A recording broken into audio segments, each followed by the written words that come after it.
Робин Шарманың алғы сөзі. Қолыңыздағы кітап Fortune 500 тізіміне кіретін Microsoft, GE, FedEx және IBM сияқты көптеген компанияларда, сондай-ақ Yale университетінде, American Red Cross және Young Presidents Organization сияқты ұйымдарда жеке тұлғалық даму бойынша жетекші сарапшы ретінде 15 жылдық жүйелі еңбегімнің жемісі. Бұл кітапта айтылған көшбасшылық жүйесін қолдану арқылы сіз ұйымыңыздың керемет нәтижелерге қол жеткізуіне, инновациялық өнімділік және тұтынушыларға деген адалдықтың жаңа деңгейіне көтеруіне қолдау көрсетесіз. Сондай-ақ жеке өміріңіздегі түбегейлі өзгерістерді байқап, әлемге басқа қырынан танылуға мүмкіндік аласыз. Назар аударатын тағы бір жайт, менің сізге ұсынып отырған көшбасшылық әдіс-тәсілім әңгіме түрінде баяндалған. Блейк Дейвис, оның тәлімгері Томми Флинн және Блейктің өмірімен жұмыс істеу әдісін өзгерткен 4 ерекше ұстазының бәрі ойдан шығарылған кейіпкерлер. Менің ұшқыр қиялымның жемісі. Алайда, көшбасшылық жүйенің өзі және оның негізінде құрылған тактика, принциптер мен құралдар шынайы. Мұның әлемдегі ең табысты ұйымдардағы мыңдаған адам бизнесте жетістікке жетуге және өз кәсібінде көшбасшы болуға септігін тигені рас. Жолы болмаған адам проблемаларды тізімдей жөнеледі, ал көшбасшы оның шешімін ұсынады. Лауазымсыз көшбасшы сізге және ұйымыңызға осы бір аласапыран өзгермелі уақытта үлкен жетістікке тез әрі талғаммен жету үшін тың ойлар ұсынып, ұтымды шешім қабылдауға септігін тигізеді деп үміттенеміз. Бірінші тарау. Көшбасшылық пен табыс сенің табиғатына тән. Үлкен табыстан үміт етпегендер көл-көсір нәсіпке қол жеткізе алмайды. Ральф Чарел. Адамның жүріп өткен өмір жолындағы тәжірибесі оның өзгеге тарту ете алар ең үлкен сыйы. Айн Рэнд. Біздің әрқайсымыз дүниеге дана болып келеміз. Өкінішке орай көпшілігіміз қарапайым өмір сүреміз. Біз бірге болған аз уақыт аралығында әншейінде оншалықты терең мән бере қоймайтын осы бір шындықты тым ерте айта қойғаныма ренжімессіз деп ойлаймын. Бірақ мен әділін айтуым керек. Қатардағы қарапайым жігіт екенімді де мойындаймын. Бағыма орай маған бизнес пен өмір табысқа жетуіме себепші болған бірнеше ғажайып құпияны меңгеріп алғаным да рас. Уайымдамаңыз, шытырман оқиғаларға толы өмір жолында білген түйген дүниелерімнің бәрін сізбен бөліскім келеді. Сондықтан да сіз де өзгелер таңғаларлықтай өзіңізді жұртқа танытып, қызыққа толы ғұмыр кеше аласыз, дәл бүгіннен бастап. Сіздің өміріңізді түбегейлі өзгертетін кеңестерімді де аспай-саспай түсінікті етіп барынша шынайы жеткізуге тырысамын. Біздің екеуі ара сапарымыз көңілді, әсерлі және шабытқа толы болмақ. Сізге таныстыратын қағидалар мен тәсілдер мансабыңызды әп-сәтте өрлетіп, бас айналдырар бақытқа жеткізіп, өз мүмкіншілігіңізді толығымен пайдалануға көмектеседі. Бірақ ең бастысы, мен сізге жалған айтпаймын деп сөз беремін. Өйткені сізді құрметтеймін. Менің атым Блейк Дейвис. Мен Милуокидің тумасы болғанымен бүкіл өмірім Нью-Йоркте өтті. Бұл қалаға әлі күнге ғашықпын. Мейрамханаларына, мұндағы өмірдің ырғағына, адамдарына. Сосын көшеде сатылатын хот-догтары керемет қой. Шынында, мен ас ауқатты жақсы көремін. Егер маған салса, мен оны қызықты әңгіме, сүйікті спорт және тамаша кітаптармен қатар қояр едім. Қысқасы, жер бетінде Нью-Йорктен артық жер жоқ. Бұл қаладан көшер ойым болған емес, ешқашан. Әуелі өзім туралы қысқаша айтуға рұқсат етіңіздер. Содан соң мен арманымдағы мекенге топ еткізген таңғажайып оқиғалар туралы баяндап беремін. Менің анам ең мейірімді адам еді, ал әкем айтқаннан қайтпайтын қайсар кісі болатын. Екеуі де еліктеуге лайық жандар тұғын. Мінсіз демеймін. Мінсіз кім бар дейсің? Бастысы олар қолдарынан келгенше жасауға барынша тырысатын. Меніңше, өз қолынан келетін іспен айналысу ең дұрыс шешім. Соны бітірсен, үйге бар да жақсылап ұйықта. Өзінің шаман келмейтін нәрселер туралы ойлау денсаулығына кері әсер етуі мүмкін. Бір қызығы, бізді мазалайтын дүниелердің көбі ешқашан ақиқатқа айналмайды. Бұл туралы Курт Воннегут былай деп айтқан екен. Сенің өмірінде болатын нағыз проблемалар басына бұрын сонда ешқашан кіріп шықпаған. Жай ғана бір сейсенбіде түскі 4-те қамсыз жатқанында төбенен жай түскендей күй бөлейтін нәрселер. Менің тұлға болып қалыптасуыма ата-анамның қосқан үлесі зор. Оншалықты бай болмасам да, оларда бәрі болды. Әлдебір тәуекелге бара алатын батылдық та, ұлы құндылықтар да, өз-өздеріне деген құрмет те. Мен әлі күнге дейін ата-анамды қатты сағынамын. Оларды дәріптемеген бірде-бір күнім болған емес. Кейде өзім оңаша қалғанда жақсы көретін ең жақын адамдарымызды бағаламайтынымыз туралы ойланамын. Көбіне олардан айырылып қалғанда ғана өкініп жатамыз. Сондай кезде ұзақ уақыт бойы үнсіз көше кезіп, олардың қадір қасиетіне жету үшін тағы бір мүмкіндік беруді өтініп жалбарынамыз. Өтінемін, өміріңізде осындай өкінішке жол бермеңізші. Мұндай жағдайлар көбіміздің басымыздан жиі кездеседі. Егер әке-шешесі бар бақытты жандардың қатарында болсаңыз, оларды бағалап, қадірлеңіз, дәл қазір. Кішкентай кезімде жақсы бала болыппын. Атам мені үлкен жүректі қозым деп атайтын. Әлдекім ренжітуді не әлденені бүлдірту менің табиғатымда жоқ еді. Мектепте сабақты тәуір оқыдым. Қыздардың аузында жүрген жігіт едім. Мектепте командасына футболдан жақсы өнер көрсеткенмін. Ата-анам көз жұмғаннан кейін бәрі де өзгерді. Табанының астындағы жер шайқалып кеткендей болды. Өз-өзіме деген сенімім жоғалды. Жаныма медеу тұтар ештеңе қалмады. Өмірімнің мәні кетті. Жасым 20-дан асқанша бір жерде тұрақтап жұмыс істеп көрмеппін. Құдды сезімім сөніп қалғандай. Еш нәрсеге көңіл бөлмейтін едім. Теледидар алдында ұзақ уақыт отыру, үздіксіз тамақ ішу мен сары уайымға салыну, мұның бәрі жақындарынан айырылғанда басына түскен қайғыдан құтылуға көмектеседі деп ойлайтынмын.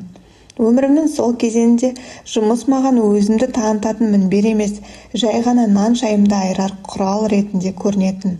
Мен үшін жұмыс деген өзім армандайтын, асуға қолымды жеткізер тамаша мүмкіндік емес. Өмірімнің алтын уақыттарын сарп ету ғана болды. Мен онда адамдарға пайдам тигізіп, жақсы ұйымдар құрып, онан әрі керемет әлемге араласу үшін емес, уақыт өткізу үшін ғана баратынмын. Сонымен бір күні әскерге барайын деп ұйғардым. Бұл маған өзімнің әлдебір ортақ іске қызмет ететінімді сезінуге және өмірімді ретке келтіруге көмектесетін тәуір қадам болып көрінді. Мені Ирактағы соғысқа жіберді. Майдан жеке өмірімдегі келеңсіздіктерді реттеуге көмектескенімен жүрегіме жазылмастай жара салды. Жас сарбаз кезімізден бірге шындалған достарымның қан төгісте қалай қаза тапқанын куәгер болдым. Ана сүті аузынан кетпеген жас батырлардың қатыгездік құрбаны болып жер жастанғанын көрдім. Бұрын сонда бойымда әскери салаға қатысты қандай да бір энтузиазм болса, сол сенім сөніп торығудың түпсіз тұңғиығына тереңдеп батып бара жатқанымды түсіндім. Соғыста тәнім дін аман болғанымен жаным жаралана берді. Осы бір қорқынышты елес қайда жүрсем де санамнан кетпей қойды. Бір күні кенеттен үйге қайтатынымыз туралы хабар келді. Бәрі соншалықты тез болып қуаныштан басым айналды. Мені ұшаққа отырғызып үйіме жеткізді де, 1-2 күн бойы медициналық тексерістен өткізген соң қолыма құжаттарымды ұстатты. Отанға қызметім үшін алғыс айтып, алдағы күніме сәттілік тіледі. Күздің ашық күндерінің бірінде қала көшесімен аяңдап келе жатып, басыма сап еткен сұмдық ойдан селт ете түстім. Мен жалғыздығыма қайта оралдым. Мені ұмытқан қоғамға қайта оралу барысында қиыншылықтармен күресуге тура келді. Түні бойы дөңбекшіп, көз ілмей таңда атыратынмын. Санамды соғыстағы қанды көріністер улағанын түсіндім. Таңертең оянып, тіршілікті бастауға керекті күш-қуат жинау үшін біраз уақыт төсекте жататынмын. Бүкіл денем ауыратын.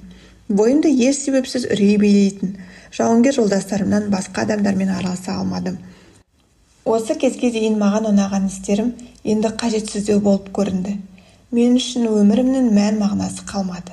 Кейде өлім туралы да ойлай бастадым. Әке мен шешемнен дарыған ең үлкен қасиет білімге ұмтылу. Әсіресе кітап оқуға құштарлық еді. Әлде бір кітапты мазмұнында өмірімді өзгертетін тамаша идеялар болуы мүмкін ғой. Кемеңгерлікке жетіп, үлкен ақыл иесіне айналуға күш салу неткен қисынды қадам десеңші. Үздіксіз үйрену қажырлы да қайратты адамға тән қасиет. Ал білімінді бар ынтамен үздіксіз дамыту күйзеліс пен тығырықтан аман алып шығатын сенімді жол. Жақсы адамдардың кітапханасында әрқашан бай болады. Сөйтіп мен Соходағы кітап дүкеніне жұмысқа орналастым. Бірақ тосын мінезім және жұрттан оқшау жүретін табиғатымның кесірінен өнімді жұмыс істей алмадым. Бастығы маған жиі сөгіс беретін. Жұмыстан әне-міне шығарып жібереді-ау деп жүретінмін. Алаңға сарланып, ұжымға да сіңіспей, жұмыстарымды шұла-пұла істейтінмін. Маған көмектескен жалғыз нәрсе кітап оқуға деген құштарлық еді. Дүкен иелері мені еңбек тәртібіме бағынбайтындығым үшін жек көргенімен, тұтынушылардың маған деген көзқарастары жақсара бастады. Сондықтан мені жұмыстан қумады. Бірақ сонда да әупірімдеп жүре бердім. Осы кезден бастап өмірім дұрыс арнаға бұрыла бастады. Бір күні күтпеген жерден таңғажайып оқиға орын алды. Мен жақсылықтан күдер үзгеннен соң, жақсылық мені іздеуге шыққан тәрізді. Осы жайт бәрін түбегейлі өзгертті. Кітап дүкеніне түр әлпеті өзгешелеу бейтаныс кісі келді.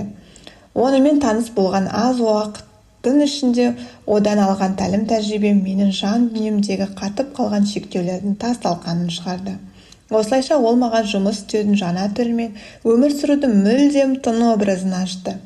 Енді міне, 29 жасымда бұрын-соңды ойыма келмеген таудай табыс пен көл-көсір қуанышқа кенене бастадым.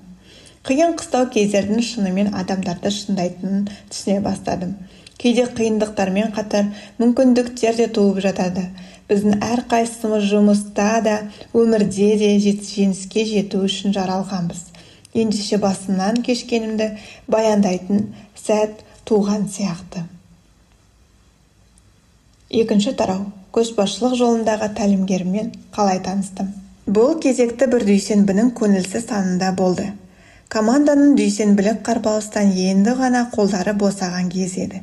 Жұмыс аптасының басында үнемі жиналыс жасап, онда клиенттерге үздік қызмет көрсеткендерді марапаттап, ал команда оларды қызу құттықтайтын. Дүкеннің саудасы онша жүріңкіремей тұрғанды. Ұйымдағы кейбір қызметкерлер бүкіл кәсіпорында жүріп жатқан қайта құрылымдау аясында оны жақын күндері жабылады деп те ойлады. Шығынды азайту, амалды дұрыстау, пайданы тезірек арттыру керек болды. Кездесудің мақсаты түгел командаға компанияның миссиясы мен құндылықтарын түсіндіріп, алдағы аптаны табысты ету үшін көбірек күш-қуат жұмсау еді. Жыл соңында әр дүкен өзінің ең мықты қызметкерлерін таңдап, ол қызметкер компания тағайындайтын Американың үздік кітап сатушысы сыйлығы байқауына қатысатын. Жеңімпазға қомақты қаржы мен арубаға бір апталық демалыс берілетін. Шын мәнінде осының бәрі менің еңсемді түсіріп, жұмыс уақытымды зая өткізіп жатқаным туралы күдігімді одан әрі үдетіп жіберетін. Мұнымды менімен бірге жұмыс істеп жүрген кез келген әріптесім сезетін. Бір күні әлде бір жұмбақ оқиғаға тап болдым. Ешкімнің мазалағанын қаламай, іскерлік әдебиет бөліміндегі үлкен сөренің артында басшылықтан бой тасалап, тыныштықта кофемді ішіп отыр едім. Кенет әлдекім иығымнан қақты. Жалт бұрылғанымда көз алдымдағы көріністен шошып кеттім. Үсті басы алба-жұлба біреу тұр. Киімінің сау тамтығы жоқ. Бір-біріне үйлеспейтін өңшең ескі-құсқы, шұрық-тесік дүниелер. Оның үстінде көне тоздау торлы пешпет, жейдесінің жиынын құдды бір тап қазір іске кіріскелі тұрған адамша түріп алыпты. Бес-бестінің қалтасында кішкентай Микки Маустың суреті бар сап-сары бет орамал қылтиып шығып тұр.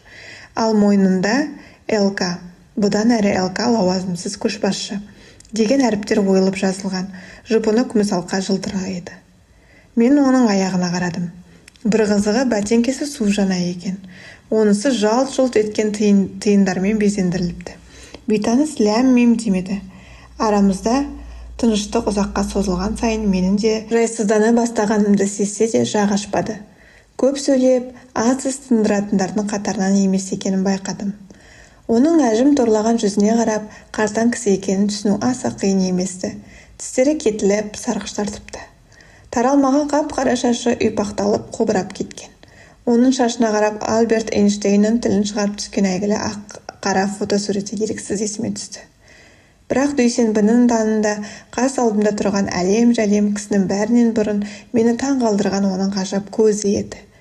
Алқа-салқа түрінен оны қаңғыбас, бәлкім тіпті есінен ауған біреу деп ойлап қалғанымен, жанары тұнық, көзқарасы терең екен. Мүмкін сенбессіз, бірақ оның осы көзқарасынан ақ жаным тынышталып қана қоймай, әлгі бейтаныстың ерекше бір құдірет иесі екенін сездім. «Сәлем білейік», деді жұмбақ мырза жұмсақ әрі сенімді үнмен.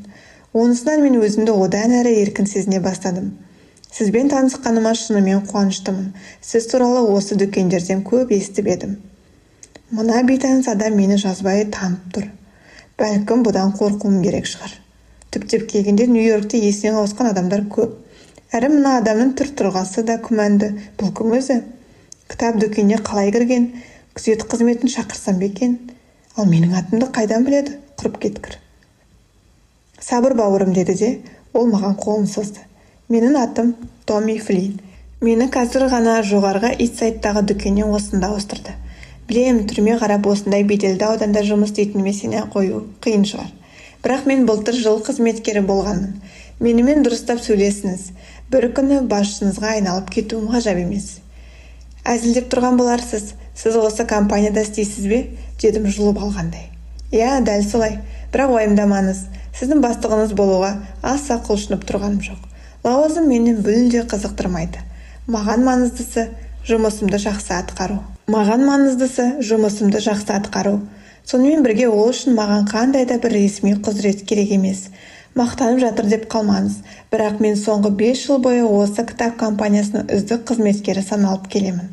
Деп, ол зор мақтанышпен Микки Маус бейнеленген бет орамалын түзеп қойды. Мұнаның нағыз есі ауысқан сықылды. Орнымнан тұрдым. Кеш болмай тұрғанда зытқаным дұрыс. Бірақ бұл әрекетім оғаш көрінетін шығар. Әріптестерім мені онсыз да аса сыйламаушы еді. Оның үстіне алдымдағы кофені де тастап кету обал. Оған қоса, шынымды айтсам, мына адам туралы да білгім келіп тұр. Ақыры қарайлайын деп шештім. Жасырын камера бар ма екен деп жан-жағыма қарадым. Бәлкім қызық қуған ұжымдастарым осының бәрін әдейі жасап, сәтті ұйымдастырылған ойындардың құрбаны болатындарды көрсететін телебағдарламаға жібергісі келуде мүмкін ғой. Алайда қанша қарағанымен камера көрінбеді. Сөйтіп әлгі бейтаныспен әңгімелесуге бет алдым. Жақсы, дедім даусым сәл дірілдеп. Қызық, сарбаз кезімде бұдан өткен небір сұмдықтарды бастан кешіп едім. Сәлем, Томми, танысқаныма қуаныштымын. Неге сізді бұл дүкенге ауыстырды? Деп сұрадым. Негізі одан да жындыханаға ауыстырмай ма деп айтқым келді. Білсеңіз, бізді суға батып бара жатқан кемеге теңейді. О не дегеніңіз білейік. Мені мұнда ешкім күштеп жібермеді. Мен өзім сұранғам, деді ол сенімді үнмен. Жұмыс орнымда ауыстырғым келді. Бұрынғы орында өспей, дамымай, батпақтап қалған сияқтандым. Сөйтіп осында менің пайдам көбірек тиер деп ойладым. Білейік, жағдай қиын болған сайын мүмкіндіктер күштірек. Сондықтан осында келіп, сізбен жұмыс істеймін деп шештім. Деп қосты ол. Оның нені тұспалдап тұрғанын түсінсем бұйырмасын. Бұл кім өзі? Оған қоса бет орамалындағы жыпырлаған Микки Маустар жүйкеме тие бастады. Әрине миллиондаған фанаты бар бұл қаһарманның өзіне пәлендей қарсылығым жоқ. Оскар деген есім сізге таныс па, білейік? Селт еттім. Тынысым тарылып, жүрегім дүрсілдеп кетті. Аяқтарымда дірілдей бастады. Әкемнің аты Оскар болатын. Оскар менің әкем еді, дедім ақырын. Ата-анамның айырылғаннан бері кеудемде тұншығып жатқан қайғы сыртқа әне-міне лықсып шыққалы тұр. Томмидің көзіне мейірім байқалды. Сонда оның мейірімді адам екенін ұқтым. Ол қолын менің иығыма қойды. Милуокиде біз әкең екеуміз дос болғанбыз. Бірге өскенмін. Ол Нью-Йоркте көшіп кеткелі бір-бірімізді мүлдем көрмеппіз. Жиі хат жазысып, өміріміздегі жаңалықтармен бөлісіп отыратын едік. Жұмыс таппай қиналып жүргенімде, осында көш деп ақыл бергенде сенің әкең болатын. Мінезді кісі еді. Кейде соған қарап отырып, өзімнің ішінде бұғып жатқан батылдықты көргендей боламын. Ата-ананың арты қайырлы болсын, білейік. Жақсы кісілер еді. Кенет басын көтеріп маған тура қарады да, негізі Оскар маған сен туралы жазып отыратын. Ол сенде тамаша әлеует барын және сенің болашағың жарқын болатынын айтатын. Ол шынымен саған сенді, білейік. Алайда сені шабыттандырып, үлгі көрсететін бір адамның керек болып жүргенін сезетін. Бір қызығы, өзін ешқашан сондай адам қатарынан санаған емес.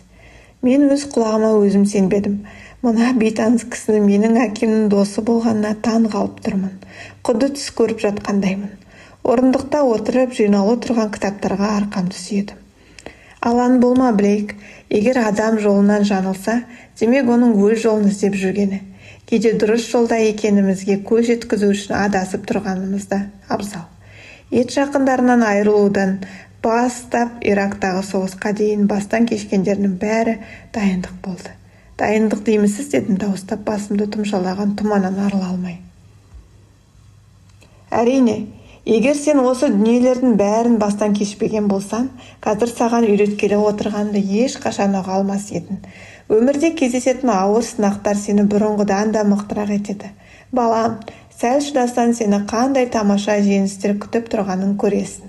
Көзіңді ашып жұмғанша әлі-ақ мына кітап компаниясының рок жұлдызына айналасың, деді Томми ынта-шынтасымен. Рок жұлдызына, дедім антарыла. Солай екен, Томми бір жұдырығын көтеріп, Мик Джаггер секілді бөксесімен билей жөнелді. Бірақ ол қимылы онша үйренсіңкіремеді. Я, рок жұлдызына, деді ол күліп. Тыңдаңызшы ағасы, мен жұмыс күннің соңына дейін әрең шыдаймын. Сіздің қазір маған көмектескіңіз келіп тұрғанын түсінемін. Және менің әкеммен таныс болғаныңызға да таңғалып отырмын. Бірақ менің нендей нәубетті басынан кешіргенім сізге беймәлім ғой. Әлі күнге соғыс туралы естеліктер күтпеген жерден ойыма оралады. Мен түнде ұйқыдан қалдым. Сол үшін күні бойы есеңгіреп жүремін. Штатқа оралғаныма біраз уақыт болса да, құрбыммен ара қатынасымыз мен кеткенге дейінгідей жақын емес. Сондықтан менің мақсатым жұмыста рок жұлдыз атану емес. Менің мақсатым жай ғана өліп қалмау. Томми қолын кеудесіне айқастырды. Менен көз алмаған күйі, сені түсіндім, деді байсалды үнмен. Маған айтқандарына да құрметпен қараймын, Блейк. Бірақ қазір менің сөздеріме жай ғана құлақ салшы, өтінемін. Бір кездері менің өмірімде де бейберекетсіздіктер болғаны рас. Соның бәрі де реттелді. Құдды бір ғажайып болғандай. Айтпады деме, сенде де тура сондай болады. Мен бірнеше жыл бұрын әкене саған көмектесемін деп уәде бергенмін. Бірақ сенімен кездесудің сәті түспей жүреді. Алайда тағдырдың жазуымен осы дүкенді ашарда сені жұмысқа қабылдануға берген өтінішіңді көріп қалдым. Американың үздік кітап сатушысы сыйлығын алудың бір артықшылығы саған ақша мен Кариб теңізіне саяхаттаудан бөлек жаңа қызметкерлерді жұмысқа алу мен басшылармен тұрақты түрде таңғы асқа бару мүмкіндігі де ие болады. Онда біз компанияны қалай жақсартуға болатыны жайында ойларымызбен бөлісеміз. Бұл менің сенімен жолығып, бір кездері өзім де жеке өмірі мен қызмет барысында адасқанымда сеп болған бизнестегі көшбасшылық пен өмірде табысқа жетудің трансформациялық философиясын бөлісуге ұтымды уақыт екенін түсіндім. Жұмысында кемелдікке жеткенін сонша, күн сайын таңертең есіктен кіргенінде адамдар сені Голдплей немесе Грендейді көргендей қарсы алатындай көз алдына елестетші, деді Томми көз жайнап. Мен еріксіз күліп жібердім. Бәлкім шынында да мына кеңсенің рок жұлдызы болу керемет шығар. Оның үстіне ақшаны айтпағаның өзінде ару-баға саяхаттап, ұтып алуды армандап жүрген едім. Томми сөзін жалғады. Сонымен бірге, сен қызметте ғана жетістікке жетіп қоймайсың. Сенің денсаулығын, адамдармен қарым-қатынасын және бақытты болу деңгейінде жоғарылайтынын елестетіп көр. Осының бәріне қалай қол жеткізу керектігін саған үйретемін. Оның аса қиындығы жоқ. Мойныңыздағы ЛК деген жазуы бар алқанында сіздің маған үйреткелі жатқаныңызбен байланысы бар ма? Деп сұрадым кенеттен таңырқағандық сыңаймен. Тамаша, деп Томми алақанын сарт еткізді. Бұл тіпті мен ойлағаннан да оңай болайын деп тұр. Я, ЛК дегеніміз сіздің меңгергелі жатқан әдісіңіздің негізі. Бұл жұмыс істеу мен өмір сүрудің өте қарапайым әрі керемет жолы. Маған мұны ерекше 4 ұстазым үйреткен кезде санамда әлденеге әзірлегендей болды. Қандай да бір табиғи күш сезімді. Сонда енді ешқандай бұрынғыдай болмайтынымды түсіндім. Мұның бір түрлі сенімсіздеу естілетінін білем, Блейк. Бірақ шынымен солай болды. Мен кенеттен өзімнің мансабым мен жеке өмірімді өзгеше бір жаңа көз әйнектен қарағандай болдым.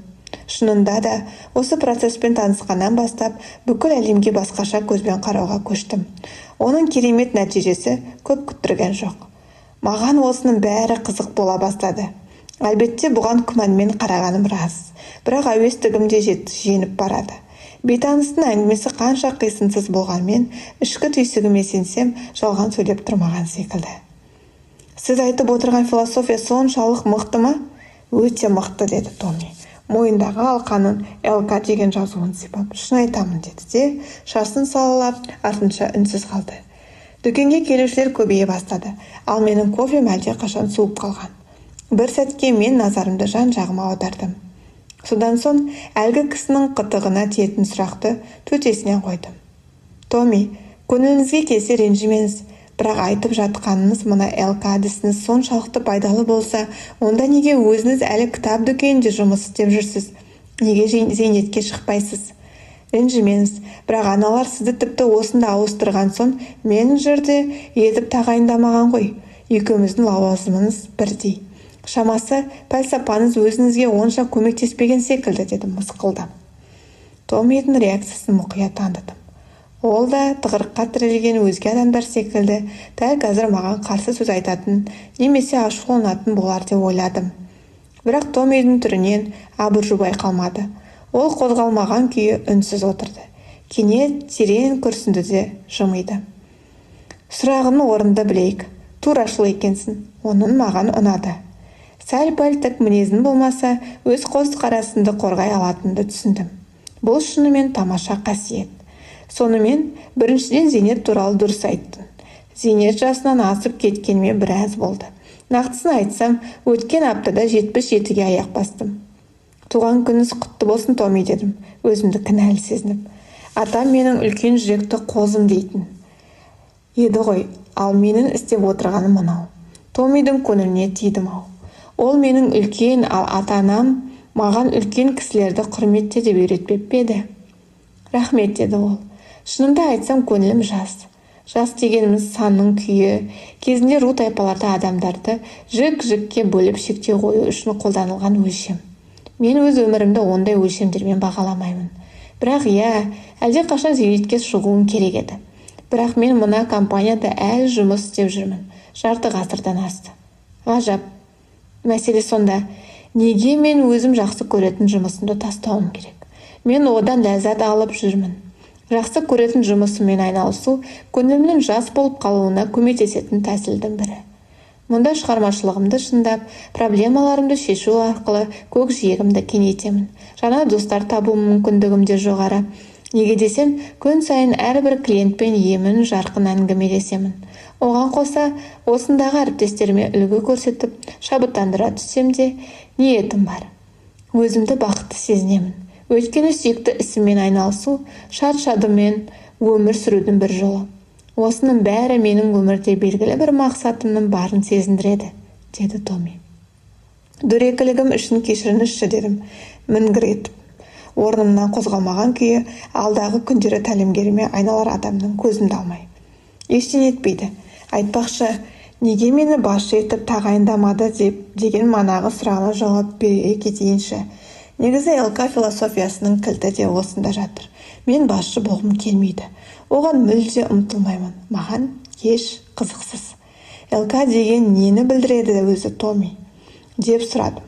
Бойымдағы күдік бара-бара сейіліп, керісінше қызығушылығым арта бастады. Біріншіден, оның еш сиқыры жоқ. Бұл бизнес жүргізумен өмір сүруде кез келгеннің қолынан келетін, тәжірибеде пайдасы ұшан теңіз әдістердің бірі. Өзің білесің, қазір біздің әлем үлкен өзгерісті бастан кешіріп жатыр. Біз белгісіздікті әрі шектен тыс қарбалас уақытта өмір сүрудеміз. Бұрын көмектескен дүниелер енді жарамайды. Оныңыз рас, күн сайын жаңа бір түйінді шешуін керек, не болып жатқанын түсіну өте қиын. Біздің ұйымның басына қара бұлт үйірілген тәрізді. Клиенттерім өмір сүрудің қиындап кеткенін айтып шағымданады. Таныстарымның қайсына қарасам да, мына өзгерістер кім-кімді әбден шашыртқан сияқты. Сонда мұның шешімі не, Томми? Көшбасшылық, деп қысқа қайырды ол. Одан соң, біз өмір сүріп жатқан әлемде бизнес бір ғана жолмен жеңе алады білейік. Басқа жолдардың бірде-бірі жарамайды, деді.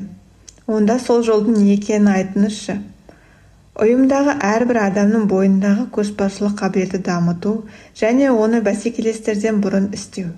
Егер компания тірідей жұтылып кетуді қаламаса, әр деңгейдегі қызметкердің өз ісіндегі көшбасшылық қабілеттерін күшейту керек. Яғни, еден жуудан бастап, бас директорға дейін көшбасшы болып, компанияның табысы үшін жауапкершілікті өз мойнына ала білуге тиіс. Айтпақшы, бұл идея бизнестегілерге ғана емес, кез келген ұйымға қатысты. коммерциялық емес ұйымдарда барлық деңгейде көшбасшыларды қалыптастыруы қажет. Салалық қауымдастар да, үкімет пен үкіметтік емес ұйымдар да, қалалар мен қоғамдастықтар да дәл солай. Тіпті мектептер мен университеттер де бүгінгідей бас айналдырарлық өзгерістерге толы дәуірде өркен жайғысы келсе, біздің әрқайсымыз өз ісімізде көшбасшылық ете алатын күшке ие екенімізді түсінуі керек. Көшбасшылық жайында бұрын-соңды осы тұрғыдан мүлдем ойланып көрмеппін, Томи. Қарулы күштерді, бизнесті басқаратын адамдарды ғана көшбасшы деп түсініппін, деп мойындадым мен. Бәріміз лауазымға қарамастан көшбасшылық қабілетімізді танытуды бастауымыз керек, білейік. Ендігі уақытта жоғары қызметте болмағандықтан ұйым жұмысының нәтижесі үшін жауапты емеспін деген сылтау жарамайды. Табысқа жету үшін әр қызметкер өзінің көшбасшы команданың бір мүшесі ретінде сезінуі қажет. Енді көш бастау үшін ресми беделін маңызды емес. Ортақ іске ат салысуды қаласан және жақсы өзгеріс тудырамын деп шешсем болды. Тереза ана, егер әрбір адам өзінің табалдырығын сыпырып тұрса, әлем тазарар еді деп айтқан еді. Демек, біздің әрбіріміз көшбасшы екенімізді көрсетуіміз үшін қазіргі рөліміз тамаша атқаруымыз керек. Осыны айтып тұрсыз ба? Дәл солай. Одан соң Томи кіреберісте тұрған екінші бір орындыққа жақын барды да үстіне шықты. Дирижер секілді қолын сермей бастады. Артынша көзін жұмып әндете жөнелді. Қызық адам өзі, біртүрлі бірақ қызық адам. Не істеп жатырсыз, Томи? Деп айқайладым. Оның мына әрекетін түсіне алмай. Дүкенге келген бірнеше адам оған таңдана қарап қалыпты. Қолына әуесқой Джордж кітабын ұстаған бір бала оған қарата саусағын шошайтып, сықылықтап күліп жіберді. Оркестрдің құрамындағы бір адам ырғаққа ілесе алмай, дұрыс ойнамаса бүкіл симфонияның әуені қандай болатынын шығарын елестетші. Ұқтым, музыканың берекесі кетіп, быт-шыты шығады дедім. Бұл әлбетте ап-айқын дүние, бірақ өте жақсы мысал еді. Томи тұрған орнынан қозғала алмай қоймады. Ол құдды сахнада тұрған актердей, шамасы шекспирлік ағылшын тілінде болуы керек, дауысын құбылтып. Өз-өзіне адал бол, сонда күн соңынан түн болғанда да ешкімге де жалған сөйлемейсің деді. Енді нені меңзеп тұрсыз деп сұрадым, қолымда айқастырған күйі оған сеніңкіремей тұрған кісіше. Театрда бірде-бір рөлді кішкентай рөл деп айтуға болмайды. Бизнесте де дәл солай білейік. Бұл бағана айтқан симфония туралы метафора сияқты. Революциялық өзгерістерге толы бүгінгі заманда кез келген ұйым, тіпті кез келген адам көшбасшылықтың жаңа революциялық моделіне сай әрекет еткенде ғана жеңіске жетеді. Ал бұл модель әрбір адамнан көшбасшы болуды талап ететін орта мен мәдениет құруға бағытталған. Әр адам жаңашылдыққа ұмтылуы керек. Өзінің командаластарын шабыттандыруы керек, өзгерістерді қабылдауы керек, нәтиже үшін жауапкершілік алуы керек, өмірге позитивпен қарауы керек, өзін жақсы жағынан көрсету үшін бар күшін салуы керек. Әркім осылай еткенде, ұйым аумалы төкпелі жағдайда бейімделіп қана қоймай, өз саласында көшбасшыға айналады. Сонда сіз осы компанияда лауазымдардың оншалықты қажеті жоқ дегіңіз келе ме? Бас директорға сіз айтып отырған жаңа революциялық көшбасшылық философиясы ұнай қояды деп ойламаймын, Томи. Дедім де, ойымды бүкпей, сұп-суық кофемен бір ұрттап. Жоқ, мен бұл мәселеде барынша ашық болғым келеді. Мен ұйымда бірде-бір лауазым иесі болмауға тиіс деп тұрған жоқпын. Болуға тиіс. Басшылықтағы адамдар бізге жол сілтеп, бізді басқарып, нәтиже үшін ең басты жауапкершілікті алуы қажет. Лауазым иелері мен құрылымдар реттілікті сақтап, бір қалыпты жұмыс сапасын қамтамасыз етеді. Айтып отырғаным, бизнес әлеміндегі кез келген ұйым қазіргідей қарбалас уақытта гүлдену үшін біздің әрбіріміз өз қызметіміздің бас директоры мен көшбасшысы болуымыз шарт. Біздің бәріміз өз ісімізді көш бастап жұлдыздай жарқырауымыз қажет. Әрбір жұмыс маңызды. Егер адам өзінің жүрген саласында көшбасшылығын шыңдай білсе, мұның соны тамаша нәтижеге әкеледі. Сен көп істеген сайын, сенің ықпалың жүретін аумақ та үлкейе береді, білейік. Бұл өте терең ой. Лауазымның бар жоғына қарамастан өзінің қазіргі қызметінде қалай еңсеруін өзінің қолында. Адами қабілеттердің ішіндегі ең биігі әрбіріміздің өз басымыздағы жағдайға қалай жауап беретінімізді таңдау мүмкіндігі. Ал сондайда өзімізді барынша жақсы қырымыздан көрсетіп, көшбасшылық қасиеттерімізді паш етсек, ұйымымыз әлемдік деңгейге бір-ақ аспандайды. Сонымен, ЛК дегеніміз не болды деп тықықтатып қайта сұратын. Біріншіден, бұл концепция кез келген жастағы, кез келген елдің кез келген нүктесінде тұратын кез келген адамның кәсіби және жеке өмірін жақсартады. Тек іштегі көшбасшылық қасиетті бостандыққа шығарса болғаны, санаулы минутта-ақ нәтиже байқалады. Бәріміздің ішімізде бостандыққа шығар сәтті күтіп жатқан бір көшбасшы бар. Бәрімізде көш бастай алатын табиғи күш-қуатқа иеміз. Бұл тұста біздің лауазымымыз, жасымыз, немесе тұратын жеріміз маңызды емес. Лос-Анджелестегі көп ұлтты компанияның клиенттерге қызмет көрсету бөлімінде жұмыс істейтін 28 жастағы қызметкерді алайық. Ол да қазір сен меңгеретін әдісті пайдалану арқылы ішіндегі көшбасшыны оятып, бұрын-соңды ойына келмеген нәтижелер мен марапаттарға қол жеткізе алады. 34 жастағы Сан-Францисколық шенеунікте, 44 жастағы кәсіпкердің де ішінде жарыққа шығар күнді асыға тосып жатқан көшбасшы бар. Бостонда тұратын 16 жастағы оқушы да өз ішіндегі көшбасшымен танысу арқылы сабақта және сабақтан тыс үйірмелерде бойындағы қасиеттерді тамаша қырынан көрсетіп, құрбы-құрдастары арқылы зор абыройға ие болуы мүмкін. Сізді тереңірек түсіне бастаған сияқтымын, Томми. Демек, жер бетіндегі кез келген жан іске білік, сыбана кірісіп, өзгерістер енгізу үшін жауапкершілікті өзі алып, үздік нәтиже көрсетіп, көшбасшылық ете алады ғой, иә? Яғни Вашингтонда тұратын сарбаз да, токиялық мұғалім де, перулік ұшқыш та, жалпы кез келген кісі әлемді жақсы жаққа өзгерту туралы шешім қабылдай алады. Біздің әрбірімізде көшбасшылық ету әлеуеті бар. Тек әуелі содан хабардар болып, сол бойдағы қасиеттерді шығаруға талпыну керек. Мырза, егер компаниядан бастап үкіметке, қоғамдастықтарға, мектептерге дейін әр ұйымдағы қызметкерлер сіз айтқандай тұғырнаманы қолданар болса, мұны әлем түрленіп сала берер еді. «Иә, шынымен осыны саған түсіндіргім келді, достым», деді Томми мені қуантып. Ішіндегі көшбасшылықты оятқан сәттен бастап, оны күн сайын жаттықтырып отыру керек. Өйткені осы күшті көбірек қолданған сайын, онымен соғұрлым жақынырақ таныса түсесің. Ол да арта береді. Тағы бір айтпағым бар, білейік. Құлағым сізде. Мен саған ЛК деген не екенін айта алмаймын деп қулана жымиды Томми. Менің әуестігімді одан әрі сынағысы келді ме, мойындағы кулонды сипап қойды. Осы философия жайында маған айтқан 4 ұстазға ғана ЛК дегенің нендей дүние екенін айтуға рұқсат. Олар мұны тек аса ерекше жағдайда жария етеді. Тәңір тілеуіңді берсін, айтыңызшы, Томми, деп мен жатағап жабыстым. Айта алмаймын. Тым болмағанда қазір айта алмаймын. Бәлкім олардан рұқсат алып, жақын күндері айтатын болармын. Ох, ұмытып барады екем. Мұнда неге көшбасшы еместігімді сұраған едің ғой. Шынымды айтсам, соңғы жылдары маған ондай мүмкіндікті бірнеше мәрте ұсынды.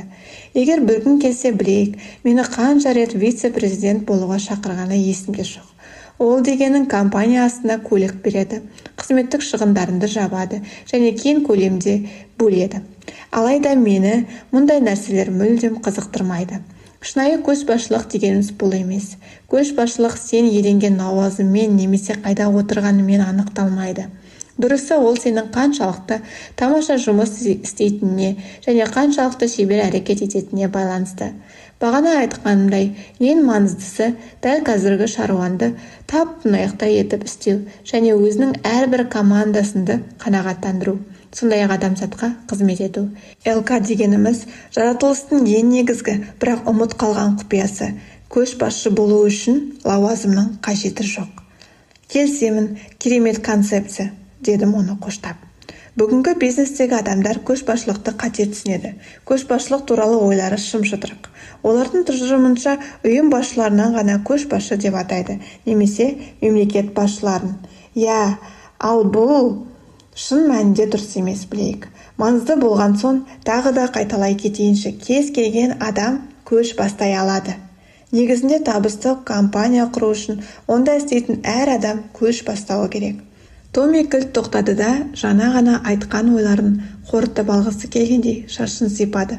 Одан соң орындықтан түсті де қыз балана манағы сөзін жалғады. Сондықтан осыншама жылдар бойы мен күн сайын дүкенге кірерде өзімнің эгомды табалдырыққа қалдырып кетемін. Бар аланым құлшына жұмыс істеу, командастарымды қанағаттандыру және көшбасшылықтың шынайы үлгісін көрсету. Ал визиткадағы жоғары лауазымның маған түкке керегі жоқ. Таң қалдым.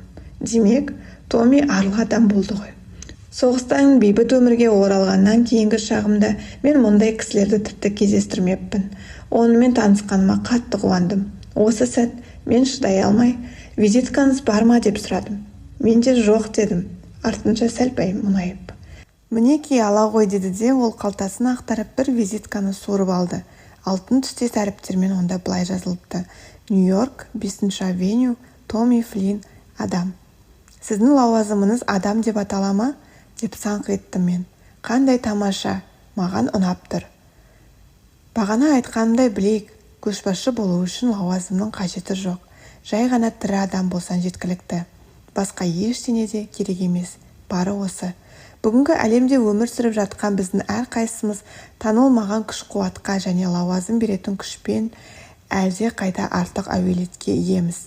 Ішіңіздегі осы күш-қуатты оятудың және оны өмірде қолданудың жолын тапсан, өмірінің әрбір элементі табысқа кенеледі. Содан көшбасшылық мейлі жұмыста, мейлі бос уақытында болсын, автоматты күйге айналады. Басқашалау болар жолды таппайсың. Естіп тұрғанның бәрі әлбетте маған ұнайды. Оның үстіне Томми, сізді тыңдаған сайын тұла бойымда шектен тыс оптимизм көрініп кетеді дедім, ағымнан жарылып. Сіз айтқан табыстың бәріне жеткім келеді. Барынша тезірек. Бағана атап өткен 4 ұстазымды кезіктірген сәттен бері менде де солай болды. Олар маған ЛК концепциясын үйреткен соң мен түбегейлі өзгердім. Мен шынайы көшбасшылық ұғымы жайында терең түсініктерге бойлай бастадым. Енді міне лауазым да, кең кабинет те, қомақты жалақы да қызықтырмады. Күн сайын қандай жұмыс істесем де үздік болуға, өмірінің әр сәтінде әлемді жақсы жаққа өзгертуге тырыстым. Бір қызығы, менің айналысатын ісім жайында жұрт гу-гу әңгіме өрбіткен кезде, жоғары басшылықтағылар маған шындап назар аудара бастады.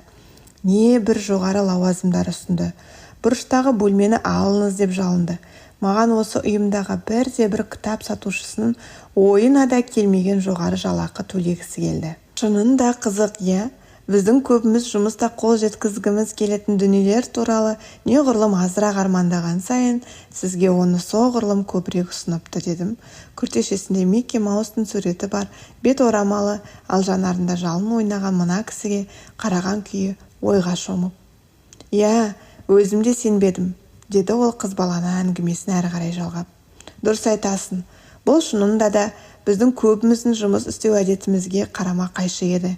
Мен адамдардың көпшілігін қатты алаңдататын дүниелерге деген қажеттілігінен бас тартып, жан тәнімен жұмыс істеу мен өз іс-әрекеті барысында көшбасшылық танытуға көне білген сайын, әлгі материалдық игіліктер өміріме өзіне өзі келіп жатты. Сол уақытта ойлап, тіпті қазір де таң қалып отырмын, деп ол иегін ұстап ойланып қалды. Сізге ұсынған барлық ақшадан бас тарттыңыз ба сонда? Дедім үнсіз қала алмай. Жоға, ал оны алдым, деп күліп жіберді ол. Мен де қосыла күлдім. Мына кісі маған ұнап келе жатыр. Барған сайын ол маған әкемді елестете бастады. Екеуінің неліктен дос болғанын да түсінгендеймін. Бірақ айтқым келгені, Блейк, мына ұйымда ешқандай жоғары лауазымға ие болмадым. Мен ең төменнен бастадым. Жұмысқа келген адамдардың көпшілігі өздеріне жоғарырақ лауазымды бергенде және үлкенірек жауапкершілік алғанда ғана іске шындап кірісіп жан тәнімен еңбек етемін деп ойлайды. Алайда білуімше, мейрамханада ғана әуелі сізге жақсы тамақ әкеліп, кейін оны төлеуді сұрайды. Жұмыста және жалпы өмірде қандай да бір марапат алмас бұрын сол табыстың бағасын өтеуің керек. Айтпақшы, жасаған игі істерінің пайдасын әлі көрмей жатсан, қам жеме. Міндетті түрде оның игілігі болады. Әр қашан не ексен, соны орасың. Еңбек еткен емер. Әр адам өзіне лайықтысын алады. Тіпті болмашы жақсылықтың өзі жағымды салдарлар тізбегін туғызады. Айтқандай кез келген атақты бизнесменнің, болмаса ғалымның, әртістің өмір баянын оқысан, ешқайсысы да өз ісін ақша үшін жасамаған. Шынымен бе? Әлбетте, Рузвельтті, Манделаны, Эдисонды немесе Эйнштейнді алып қарашы. Олардың санасы ақшаға тәуелді болмаған.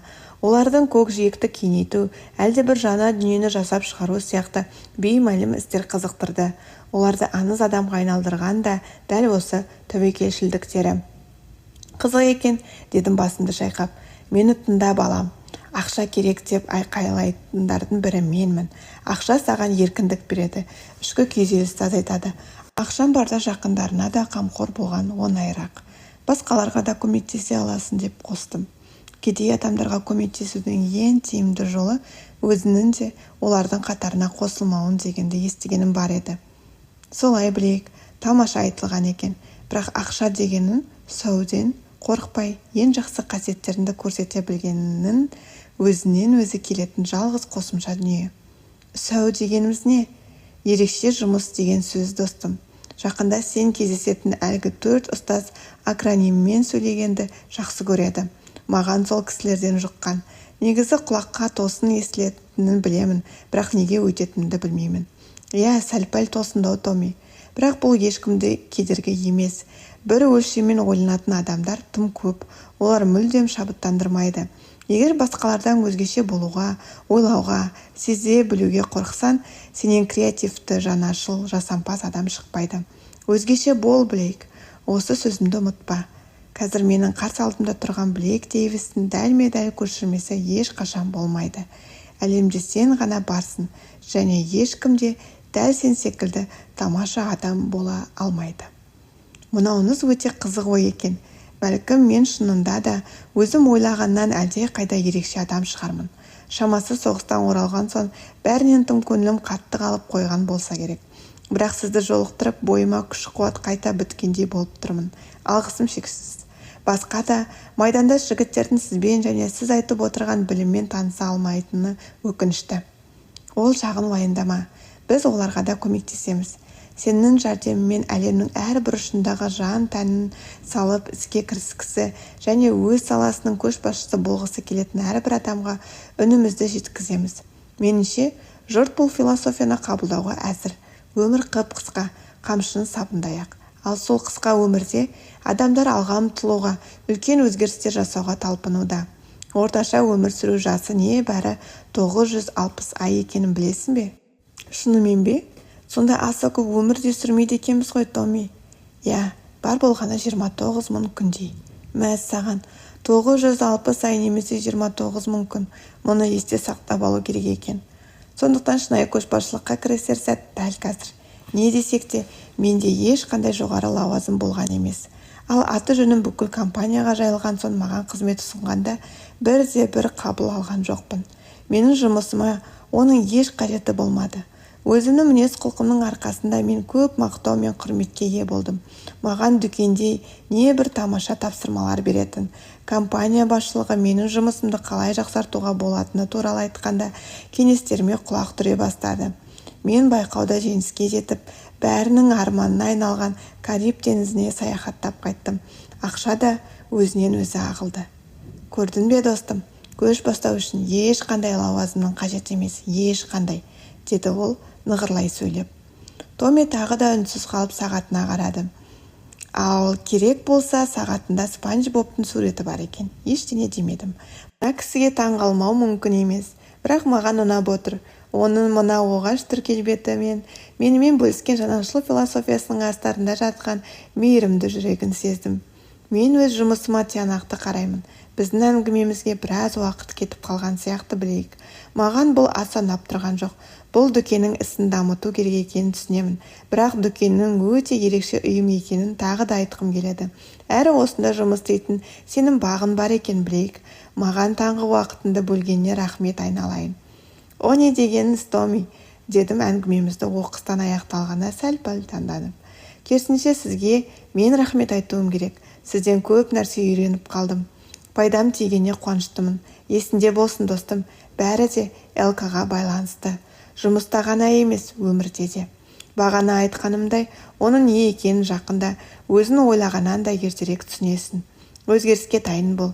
Сен түсіне де кірмеген кәсіби табысқа жетіп, өмірінде өлшеусіз бақытты бастан кешетін боласың.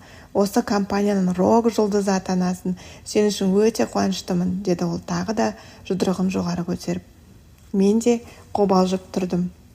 Айтпақшы, Блейк, қызықты көшбасшылық сапарына шықпас бұрын мен сенімен келісіп алуым керек. Егер мен сұраған нәрсені орындауға дайын болмасаң, бүгінгі кездесуіміз үшін қанша қуанғанымен сені әлгі 4 ұстазбен кездестіре алмаймын. Не туралы келісіп алуымыз керек? Деп сұрадым. Бойымда үрей билей бастады. Ішпыстырарлық сұп-сұры өміріме өзгеріс енгізуге енді ғана мүмкіндік ашыла бергенде, оны уысынан шығарып алмаймын ба? Оның үстіне Томидің менен нендей келісім алғысы келетініне таным бар. Уайымдама, бұл сенің арқана салмақ салатындай ауыр талап емес. Негізі көшбасшылық философиясын үйренгенде менің сенен сұрағалы тұрған дүнием өздігінен ақ іске асады. Сонымен не туралы келісіп алғыңыз келді, дедім әлі де түсінбей. Маған қарапайым ғана уәде бер. Не жайында? Саған жақында 4 ұстаз айтып беретін идеялар мен әдістерді мүмкіндігінше көп адамға таратамын деп уәде бер, Блейк. Оның ақысы ретінде сен қаншама адамның өмірін жақсартасың. Ал мен әлгі 4 ұстазбен келісімшартты ұзартамын. Сіз де бір кездері оларға уәде берген бедіңіз, деп сұрадым. Иә, енді олардың сабақтары қаншалықты үлкен күшке ие екенін көзім жеткен соң, олардың неге солай сұрағанын түсіндім. Бұл 4-еуі мен бұрын сонды көрген ең ықпалды әрі мәртебелі жандар. Олардың философиясы кім-кімнің де өмірін өзгертіп, түгелдей ұйымның тасын өрге домалатып жіберетініне титтей де күмәнім жоқ. Негізі олардың саған айтар кеңесі тіпті бүтін бір ұлтты аяқтан тұрғызатындай қауқарлы. Олар жай ғана адамдарға өз әлеуетін толық пайдаланып үйренуге және әлемді жақсартуға көмектескісі келетіндерін ескере келе, маған олардың даналық сөздерін тартуымды тапсырды. Мұнда келген себебім де осы, Блейк. Сенен өтініп тұрғаным да сондықтан. Жарайды, келістік. Мен осынау ерекше философия жайында шама-шарқым жеткенше көп адамға айтуға тырысамын. Ал егер ол шынымен сіз айтқандай баға жетпес болып шықса, күндердің бір күнінде бұл туралы кітапта жазармын. Сонда әлгі кітапты оқыған әрбір адам көшбасшылықтың қыр-сырын өзгелерге жеткізуге көмектеседі. Халықты, бизнесті және елдерді көркейтуге әрқайсымыз өз үлесімізді қоса аламыз. Қысқасы, Томи, әрине, мен келісемін. Тамаша, деді ол, екі езуі екі құлағына жетіп. Сөйтті де кеңседен шығып кетті. Ал мен тау-тау кітаптың ортасында шым-шытырық ойлардан қоршауында қалдым. Жүрегім дүрсілдеп тұр. Құдды мен бұған дейін көп жыл бойы оның дүрсілін естімегендеймін. Кеудеме қайта жан біткендей сезіндім. Үміт дегеннің не екенін қайта тани бастадым. Сол кезде де, қазір де солай. Томи Флинмен алғаш жүздескенімде біраз уақыт өтті. Өмір неткен жылдам десеңші. Күндер апталарға, апталар айларға ұласып, қас қағым сәтте көзден бұлбұл ұшып кете береді екен. Ең бастысы, Томидің маған сол бір дүйсенбіде Сохо кітап дүкенінде берген уәделері айна қатесіз ақиқатқа айналды. Барлығы да. Ол айтқан сиқырлы концепцияны үйрену барысында менің де әлемім түбегейлі өзгерді. 4 тамаша ұстаздың сабақтарына ден қойғанымда менің мансабымда шарықтай бастады. Ал Томи мен ұстаздар берген идеяларды іске асырғанымда уысыма түспей жүрген бақыт пен жан тыныштығына қол жеткіздім. Томи айтқандай, мұның бәрі мен ойлағаннан да ертерек болса керек. Мен қазір Bright Mind Books желісінің тарихындағы ең жас вице-президенттердің бірі екенімді мақтан айта аламын. Осынау елдің түкпір-түкпіріне саяхаттап, әртүрлі дүкендерді аралап, іскерлік мәміле жасап, қарқынды дамып келе жатқан ұйымымыздың әр деңгейіндегі көшбасшыларын қалыптастырып жатырмын. Біздің табысымыз еселене түсуде және бізді керемет жұмыс орны ретінде, сондай-ақ жұртшылықтың көрсетер сапалы қызметіміз үшін бәрі құрметтейді.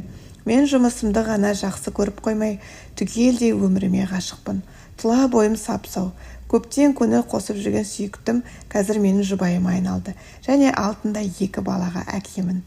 Майданда өткен күндерім менің даму жолымда мықтырақ, ақылдырақ және осы бақытқа лайықтырақ еткен баға жетпес тәжірибе деп қарастыра бастадым. Ал болашағы жоқ деп санап келген мансабым нағыз өнер туындысына айналды. Бірақ айтпағым мынау еді. Мен жай ғана табысқа жетіп қойған жоқпын. Енді мен өзімді бағалай бастадым. Адамның даму үшін өзін-өзі бағалау өте маңызды екенін түсіндім. Бекерден бекер өмір сүріп жүрмегенімді, менің көмегіммен мына әлем сәл де болса жақсара түсінетінін түсіндім. Бұдан асқан қандай бақыт болуы мүмкін. Мұның бәріне сол бір дүйсенбі күнгі Томимен кездесуімнің арқасында жеттім. Сол күні мен Томиге өзім үйренген құпияны баршаға таратамын деп уәде берген едім. Енді соның бүге-шүгесіне дейін сіздермен бөліспекпін. Дайын болыңыздар. Бізді алда қызық сапар күтіп тұр. Ал кеттік.